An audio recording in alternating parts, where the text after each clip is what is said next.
if you want to improve English, you have to read texts in English. It's a very special book for me because I can improve English just reading language files, materials for an introduction to language and linguistics. It's not easy, absolutely, it's not easy to reading texts in English, but it's totally necessary because you have to try to speak to. In this case here, my focus is just reading, okay? But I try to speak too. Now I'm in this exactly moment I'm recording this video, speaking English. I don't speak English my day because I'm from Brazil. In Brazil we don't speak English. We use just Portuguese here. But I think it's important to know English. Which page I stopped at the last video? I don't remember. Let's see. I think it was the page number 8. Number 7 about the speech communication chain, using a kind of images. I've tried to describe the speech communication chain using images. But for today, let's continue this text about the speech communication. The topic is 1.2.2 from the chapter. Let's see, from the first chapter, the introduction for this special book, the file 1.2, what you know when you know a language. But the specific topic is the speech communication chain. I'm going to read just one paragraph. I think it's enough for today because this paragraph it's so huge. Basically, this illustration shows that for an idea to be communicated from one person to another, numerous steps must be carried out. First, an idea of something to be communicated must be thought of. This is not necessarily a function of language per se, but it is certainly the first step in communicating an idea. Once the idea is there, you have to put the idea into words that have meaning and that are expressed in a particular way. These steps form the backbone of much traditional linguistic research. Not that these first 4 steps represent the information source in the communication system. Step number 5 is the steps about the images that I talking about the last video. Here we just have the text describing the images. Step number 5 is the transmitter. In this step, the speaker actually gives physical expression to the mental representation of the message to be conveyed.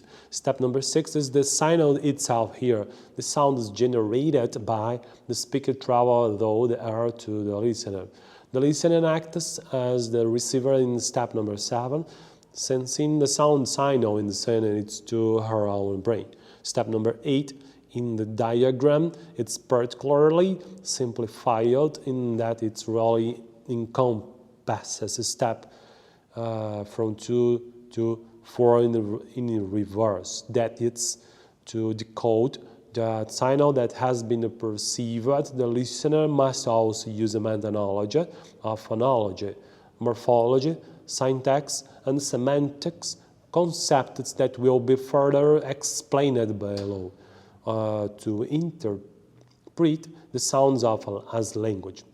Finally, the step number 9 represents the destination. The listener has received the communicated idea. Note that the diagram, the listener in fact receives exactly the same idea that the listener tried to convey.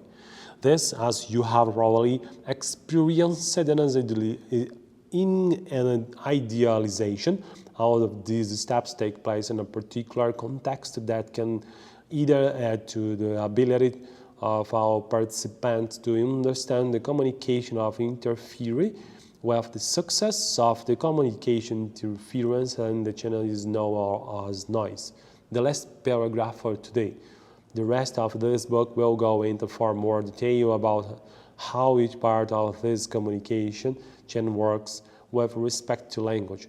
The diagram in the first one is rather simplified in terms of how it summarizes each step.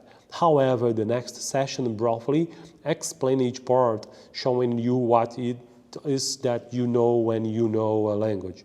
As you read about each component, try to think about where it fits into the channel of communication diagram. Okay, I've finished all the topic about the speech communication chain. The next video I'm going to start the next topic 1.2.3.3 what you know when you know a language. It's a very large or huge text for try to reading here. Let's see, or let me tell you something. It's not easy English. Everyone on the internet or in life, it's very normal that I heard that English it's easy, but English it's not easy. Language it's not easy. Portuguese it's not easy. German it's not easy. All the languages are not easy to use.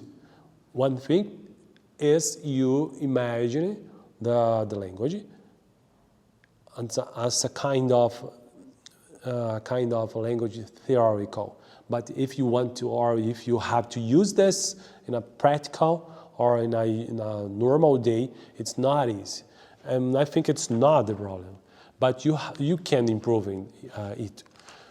In my case, I always says here that you have to know that we have 4 skills of communication. You can read in texts, as I'm doing here, or you can listen in something, sounds, or you can write in texts, or you can speak in too. I think it's the 4 skills of communication are very nice to improve English or another language. Thank you for watching this video. See you in the next video. And no problem if you try and you don't be okay. Don't be nice or don't be totally right. But you have to try, like I'm doing here. It's not a problem because the mistakes, it's totally common, it's totally normal if you don't use the certain language in your day. It's not common for you. If you're not common for you, there is no problem if you make mistakes. Okay? Thank you.